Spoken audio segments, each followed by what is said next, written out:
el COVID-19.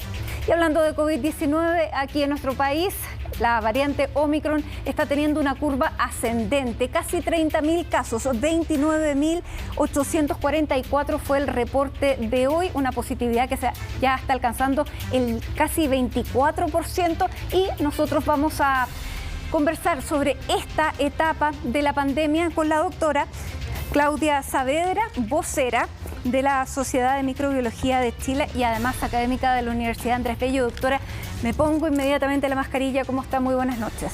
Buenas noches. Muchas gracias por la invitación. No, y gracias por venir, porque bueno, estamos en esta curva ascendente y que aparentemente todo dice que esta tendencia no va a frenar en los próximos días. ¿En qué etapa estamos? Bueno, estamos en una etapa en la que prácticamente dependemos exclusivamente de la vacuna, ¿verdad? Y dependemos de nosotros mismos, de que ocupemos la mascarilla en lugares cerrados, que entendamos finalmente que este virus se transmite a través de un aerosol. Yo creo que ese es un concepto además que ha sido súper difícil, porque desde un principio la OMS no lo recalcó y ha tomado bastante tiempo en llegar a esa convicción.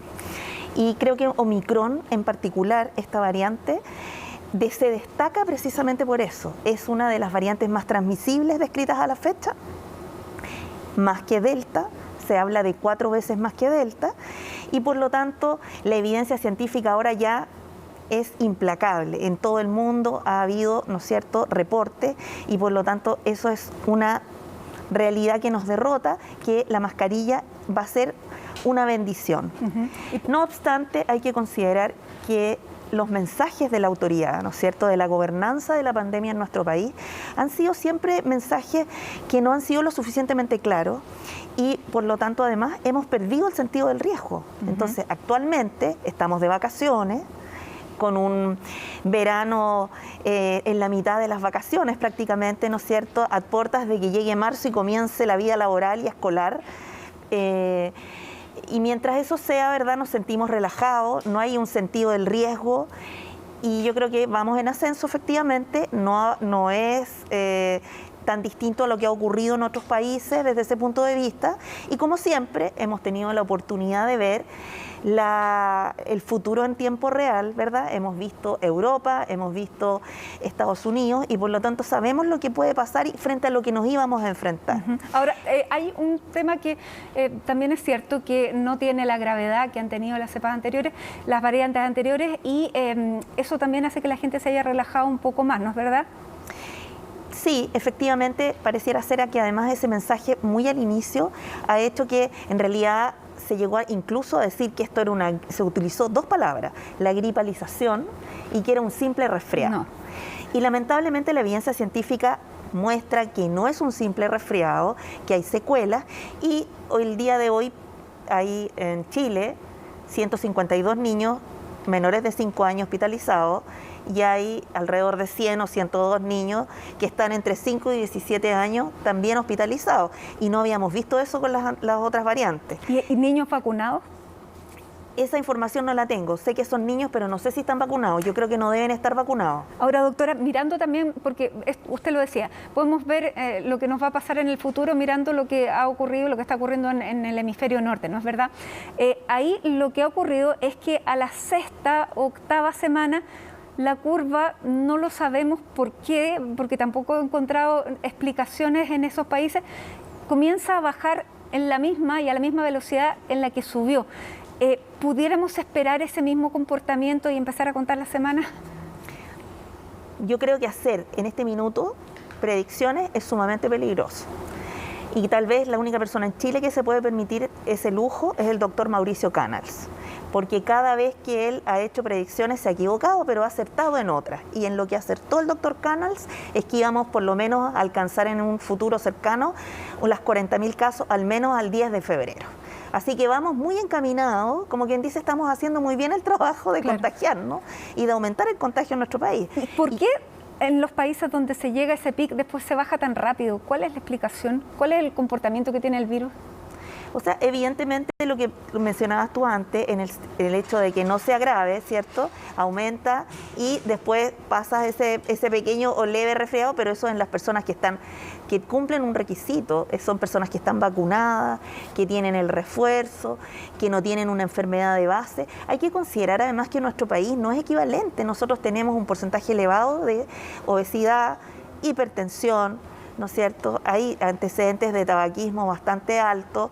Entonces, desde ese punto de vista, no estamos en una condición equivalente, aunque estemos vacunados. Exactamente, hay países que tienen esa misma condición, Estados Unidos, y la gente muere muchísimo más que en otros países como en el Reino Unido, por ejemplo, que están haciendo la comparación. Por lo mismo, por las condiciones basales de la población. Y yo creo que hay un punto también que tenemos que considerar que en nuestro país nosotros tenemos 2 dosis de Sinovac, y la evidencia científica, hay al menos 2 o 3 trabajos bien sólidos que muestran que la vacuna Sinovac, si bien fue útil, ¿no es cierto?, es muy eficiente con el virus original, en este caso con Omicron, disminuye bastante, el virus es capaz de evadir, ¿no es cierto?, la respuesta inmunológica generada por esa vacuna, y se requieren al menos 2 dosis. Y eso nos hace entrar también al tema de la 4ª dosis, que está tan de moda y que Israel está mostrando ya resultados, pero como ve usted en el caso de Israel, la situación no es equivalente porque ellos tienen la vacuna Pfizer, entonces no estamos en la misma condición. No, y hay gente que se ha puesto las 4 vacunas y eso no impide que se contagie. Bueno, yo creo que ese es un punto muy relevante. La vacunación no impide contagiar o contagiarnos. ¿Y eso a qué se debe? A que el diseño de la vacuna es para prevenir la enfermedad, pero no es para cortar el contagio. Y de ahí la necesidad imperiosa de seguir utilizando la mascarilla, y ojalá una mascarilla de buena calidad, una mascarilla certificada, etcétera. Yo creo que además aquí hay que considerar que la situación actual de nuestro país es bastante compleja, porque en todo lo que es la red hospitalaria se ha producido, ¿no es cierto?, una disminución del testeo por déficit de los recursos para testear, ¿verdad?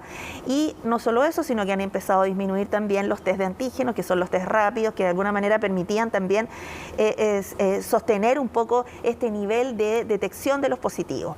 Y por otro lado, también tenemos el caso de que Omicron genera un número muy elevado de asintomáticos. Claro. Entonces las personas circulan libremente sin saber que podrían contagiar a otras personas, que cuando uno tiene un volumen, yo creo que eso ha costado también entenderlo, ¿eh?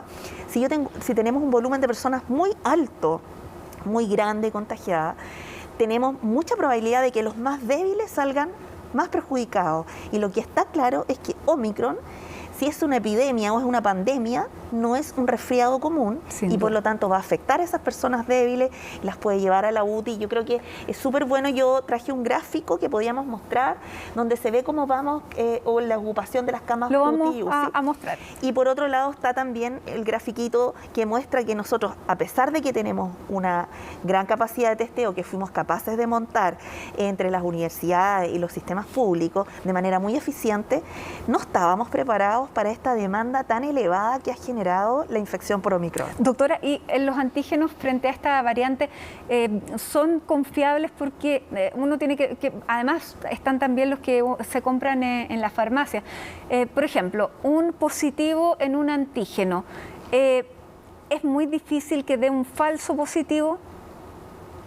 O sea, primero, los test de antígeno que uno debería comprar deberían ser de aquellas marcas que están relacionadas, ¿no es cierto?, con el diagnóstico, en que uno ahí va a la segura, y donde, creo que lo mencionó incluso la ministra de Salud o la subsecretaria, no sé, habló acerca de que había ciertos test que tenían un 90% de efectividad y detección. Y uno puede ver que hay muchos de esos test que son los que se utilizan en la red, como los que tienen que ver con marcas establecidas de diagnóstico. Pero yo creo que es más fácil para uno entrar a la página del Instituto de Salud Pública, donde hay una lista de todos los test de antígenos disponibles, que no necesariamente están en el mercado, ojo, sino que son los que probó el Instituto de Salud Pública, y ahí uno puede ver que efectivamente el que usted puede comprar en la farmacia y lo revisa, ¿no es cierto? No hay ningún problema si está o no en esa lista. ¿Revisemos la gráfica? Revisemos la gráfica. ¿Qué nos muestra? Chile, variación de 7 días los pacientes COVID. Bueno, ahí vemos subiendo aceleradamente esa curva. Exactamente, eso era lo que quería mostrarle, ¿verdad? Que ahí tenemos el porcentaje de variación de los pacientes. Estos son los datos que nos entrega diariamente a la Sociedad de Microbiología el doctor Rafael González, y él nos muestra, de la Universidad Mayor, él nos muestra aquí, ¿verdad?, que va esto subiendo. Entonces aquí tenemos una subida exponencial. En eso estamos, ¿cierto? Claro. En esa situación. Y ¿qué es lo que está subiendo acá? Vamos viendo que tenemos las camas UCI y las camas medias ocupadas. Yo creo que eso es lo que la gente no logra comprender, que porque en aquí realidad, están las camas. que aquí lo que vamos, ¿verdad?, es aumentando este porcentaje de hospitalizados que pensábamos que no íbamos a ver. Claro, porque entre ayer y hoy día se produjo un salto bien importante en número, de cerca de 70 personas más que llegaron a UCI de las que teníamos exactamente. Antes. Bueno, a eso es lo que estamos atención. viendo en el gráfico. Y por último está ese grafiquito que nos muestra, fíjese usted que nos gusta tanto compararnos, mire la capacidad de testeo de Chile contra la de Israel o la de Dinamarca. Yo creo que eso muestra que nosotros no ¿dónde estamos nosotros? Chile abajo, ese es el último. En ese okay. rojito. Ya. ¿Cierto? La última línea abajo, línea roja, ahí está Chile. Y entonces, Dinamarca es el azul, Israel también está en color medio rojo. Medio rojo. Entonces, ¿qué es lo que significa esto? Que si nosotros no testeamos, o por el test de PCR o por el test de antígeno, no vamos a ver, somos ciegos. Entonces, en este minuto estamos ciegos, porque además la capacidad que nosotros teníamos la estamos consumiendo ya en este minuto. Hay algunas regiones y algunas comunas de Chile que no tienen capacidad para testear a todos, entonces están testeando solamente a los casos que tienen síntomas. En algunos municipios sencillamente no se puede continuar con el testeo. Bueno, entonces, y frente a ese escenario, si una persona comienza con un síntoma, ¿están circulando otros virus, hay influenza, o uno tiene que pensar necesariamente que sí, que es Omicron? Yo creo que a pesar de que sí hay virus respiratorio y sí apareció la influenza adelantado, ¿no es cierto?, hay que comportarse como que estuviéramos en el invierno. Entonces yo creo que ese es el mejor de los consejos que creo que he escuchado. Hay que comportarse como que estuviéramos en el invierno, nos tenemos que proteger, tenemos que obviamente aprovechar la estación del año en la que nos encontramos, privilegiar estar al aire libre, evidentemente, mantener la mascarilla en los lugares cerrados y nunca perder de vista que la mascarilla nos protege de todas aquellas personas que no están en nuestra burbuja, que no son parte de nuestra familia, o por último con parte de la familia con la que uno trabaja, porque en realidad si uno está también trabajando en un lugar encerrado con las mismas personas, ya esas personas parten a ser parte de su burbuja. Y por otro lado, si usted tiene síntomas, considerar que usted es positivo, tenga influenza, tenga otra cosa, porque en este minuto no va a poder testearse. Claro, y tratar de aislarse en la medida de lo posible, porque tampoco, si no hay test, no se puede pedir una licencia, ¿o sí? Efectivamente, eso le iba a decir yo. Tenemos el problema de que si no estamos con test positivo, ¿verdad?, y esa persona tiene que trabajar, no va a poder pedir una licencia, entonces va a tener que ocupar una mascarilla, estrictamente. Ya. Y hay que hablar con el empleador idealmente y tratar de tender al teletrabajo en la medida de lo posible. Yo creo que esa es la única opción que va quedando. Exactamente, apelar al autocuidado. Ya es imposible hacer, digamos, trazabilidad con un nivel de contagio a esta escala, ¿no es verdad? Evidentemente no es que sea imposible hacer trazabilidad, sino que sencillamente la trazabilidad se abandonó. Yo creo que una de las cosas más sorprendentes de la gobernanza de la pandemia en este gobierno que termina es precisamente el hecho de que dejó de hacer la trazabilidad. Lo dejó de lado y no solo eso, es casi criminal porque usted tenía un montón de gente que estaba entrenada para hacer la trazabilidad. Y por otro lado, yo creo que hay un factor que es muy importante y que esperamos que el próximo gobierno lo rectifique, es que todo esto está centralizado en la Seremi y probablemente si esto estuviera, ¿no es cierto?, en manos de los centros o corporaciones de salud de las comunas o de las regiones, descentralizado, ¿no es cierto?, esto probablemente habría sido distinto. Ahora las cosas se pueden hacer bien. ¿Cómo se hacen en el aeropuerto Arturo Merino Benítez? Yo creo que es un súper ejemplo. Llegan 2 aviones, 500 personas, usted hace la cola, ordenado, aunque esté esté 2 horas en la cola con su mascarilla le va a funcionar regio, con una KN95 o una N95. Usted espera, le toman el PCR, usted se va y después tiene el resultado en menos de 12 horas inclusive. Entonces, si eso puede funcionar, evidentemente esto se podía escalar y descentralizar. Ahora, no se hizo eso tampoco en el norte, ya ve usted que en el norte hay fronteras terrestres, aeropuertos, y ahí la positividad llegó a ser de 2 dígitos rápidamente. Muy rápidamente. Ahora, hay mucha gente que está a punto de salir de vacaciones. Este primer fin de semana va a ser el primer fin de semana de febrero. El que está con la duda, voy, no voy, ¿cuál es la recomendación? O sea, yo creo que para ir de vacaciones usted tiene que ir a un lugar donde idealmente no vaya a estar con una multitud. De hecho, las personas en la playa a veces tienden a estar todas juntas. Uno va a la playa y puede tener una playa muy ancha, ¿cierto? Pero la gente tiende a juntarse, todos quieren estar adelante o todos quieren estar como juntos. Yo creo que este no es el momento para eso. Y si usted quiere estar en la playa con todo el mundo, debería usar mascarilla. Idealmente no ampliarse a su grupo familiar, no es momento como para juntarse con gente que usted no ha visto en estos 3 años de pandemia. Claro. O sea, estamos en una situación en la que yo creo que hay que apelar más que al autocuidado, a la conciencia, porque también se trata de no solo cuidarnos nosotros, sino que cuidar a los otros. Ahora, doctora, esta curva ascendente llega a un punto, como veíamos en otras partes, que llega hasta este pic y cae. ¿Cuál es el R efectivo del pic? Y cuando empieza a descender, ¿de qué número podemos empezar a pensar que ya estamos en una desescalada? Uy, qué difícil tu pregunta. No sé, yo no hago predicciones, no soy capaz, me niego rotundamente. Pero sí hay algunos que opinaban que el RE era por sobre 2 siempre y que había un minuto, ¿no es cierto?, que bajaba abruptamente. Eso lo dijo Tomás Pérez Acle. Sí. Y Tomás opina que, claro, va a haber una caída abrupta.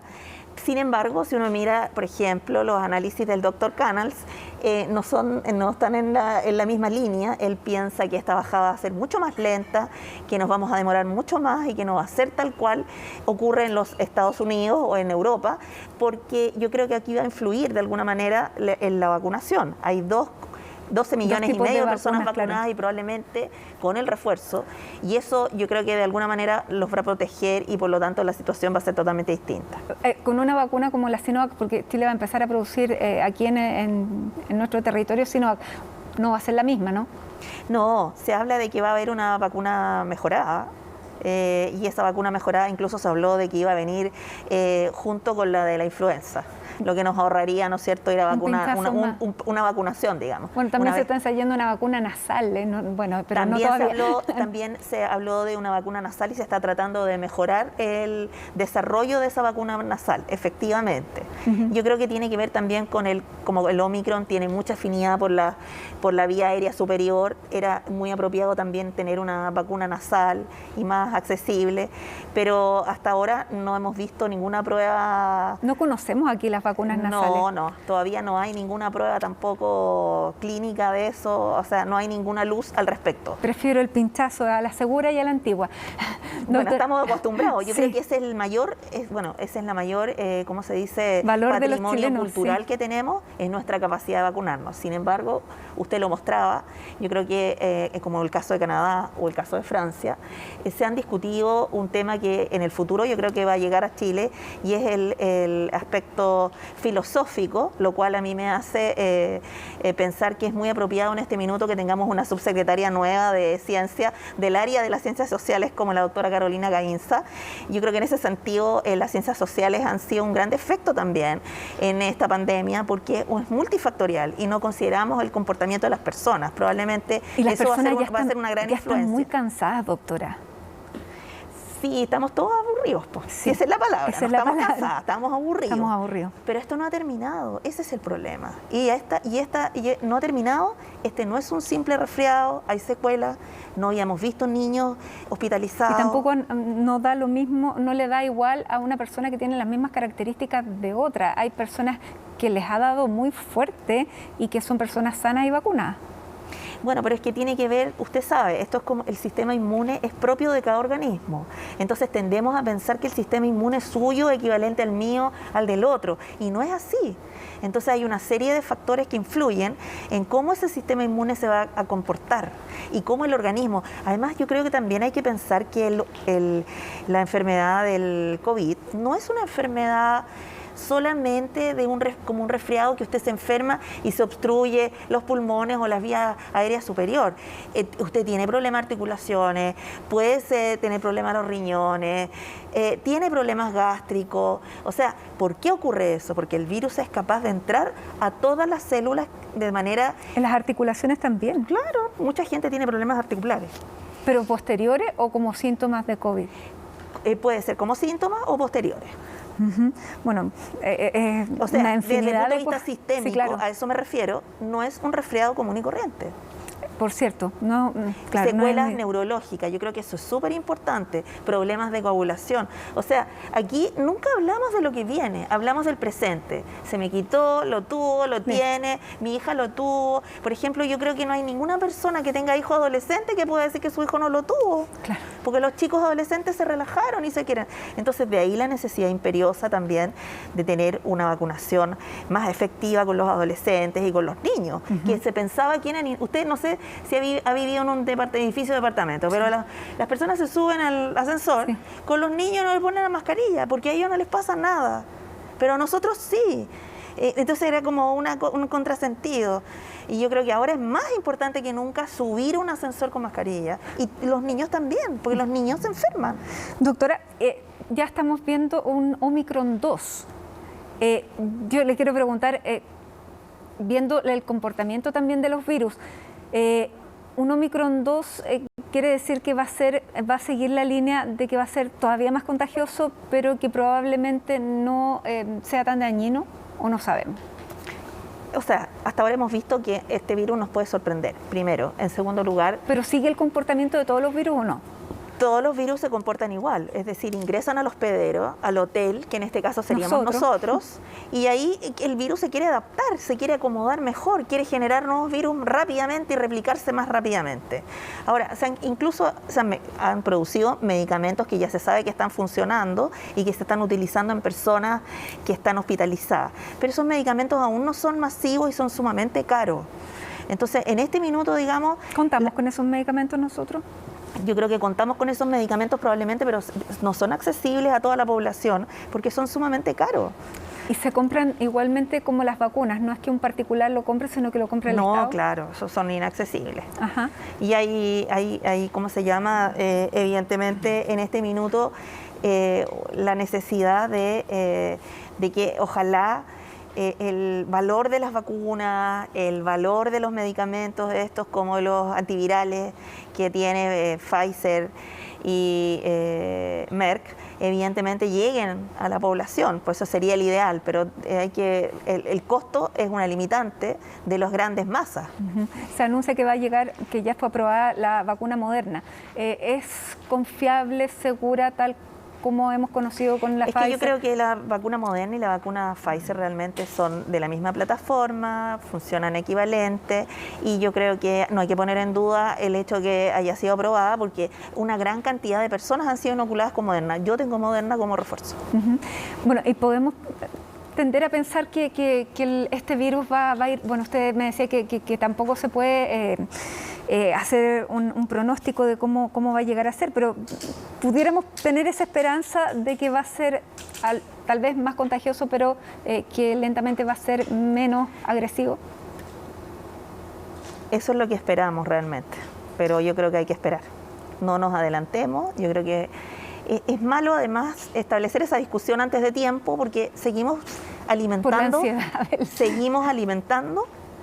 el falso sentido, o sea, la ausencia de riesgo. Seguimos alimentando la idea de que no tenemos ese sentido del riesgo, entonces nos seguimos arriesgando, nos seguimos sacando la mascarilla, no la usamos bien, y yo creo que hay que seguirse cuidando, aún esto no termina. ¿Sabemos, doctora, qué inmunidad deja la variante Omicron?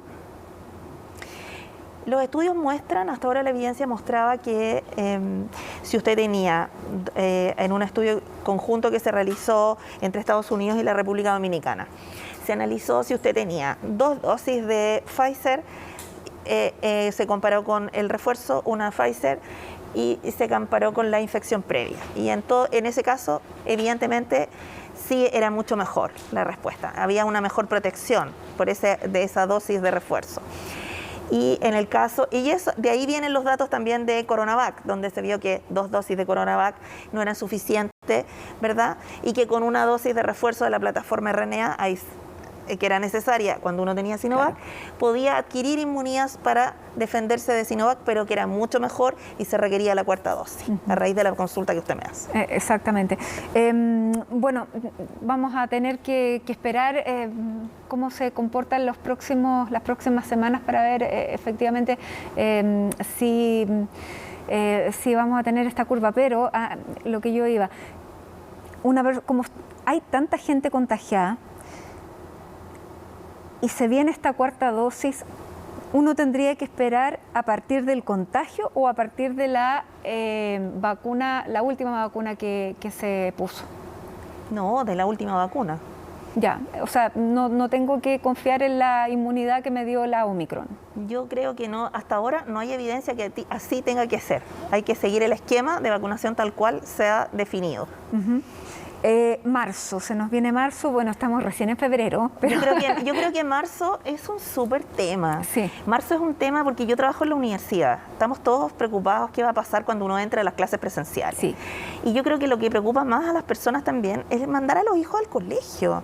Es cierto que hay una necesidad imperiosa de que los niños vayan al colegio, de la sociabilización. De la salud mental. De la salud mental, pero también hay que considerar las medidas dentro de la sala de clase. Entonces, yo creo que... ¿Qué experiencia nos dejó el año escolar 2021 con clases presenciales? Usted sabe que cuando partieron las clases presenciales de los colegios, inmediatamente se produjo, ¿se acuerda?, una infección por 50 casos de escolares. Sí. Ese fue el inicio. Yo creo que ahora tenemos más experiencia, ahora sabemos más. Entonces, ahora... ¿Qué es lo que hay que aplicar en los colegios y que hay que empezar a aplicar o empezar a asumir? Que se requiere, ¿no es cierto?, mejorar la calidad del aire en la sala de clase donde estén los niños. ¿Más que limpiar superficies, por ejemplo? Más que limpiar superficies. Ya la bueno, superficie... está documentado. Mire, hay varios papers que ya salieron. Hay uno publicado en la revista Science, que es una revista muy elegante desde el punto de vista científico, ¿cierto? Uno cuando dice Science es como que la meca, otro nivel, ¿no? A nosotros nos gusta decir Q1, pero esta es como lo máximo.